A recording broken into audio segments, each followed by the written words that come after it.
A very warm welcome, my dear Goenkans. I hope you all are well. In our English class today, we will learn a new poem called My Shadow. This poem is written by a very famous poet called R.L. Stevenson, whose full name is Robert Louis Stevenson. He was a Scottish novelist and a poet. Novelist, if you ask me who is a novelist? Novelist is a person who writes novels, and a novel is different from a book. A novel is basically a long story which has different characters, right? And a series of incidents take place in a novel. A novel is mostly a work of fiction. Fiction is something which is not real. So this R.L. Stevenson was a famous novelist and a poet, and his most famous work is a book called Treasure Island. R.L. Stevenson was born on 13th of November 1850 and died on 3rd of December 1894. So in this poem, the poet has described his shadow as something very funny, which he feels is exactly like him from head to toe.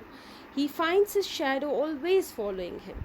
And the funniest thing about the shadow is that he feels that it resembles, and it's like an India rubber ball, which is, and as it gets bigger when it gets bigger, as like the ball gets bigger when it's thrown up. So he feels that this shadow also gets bigger, and he compares it to a India rubber ball, and sometimes it gets really small, so small that he can't even see it. So this is the central idea of the poem. Basically, the poet is fascinated by the shadow. He feels that the shadow is he observes the shadow very closely. He feels that there is a lot to this shadow which he doesn't know. There are many other things associated with the shadow which he is not aware of. He feels that this shadow is very, very special, and he compares the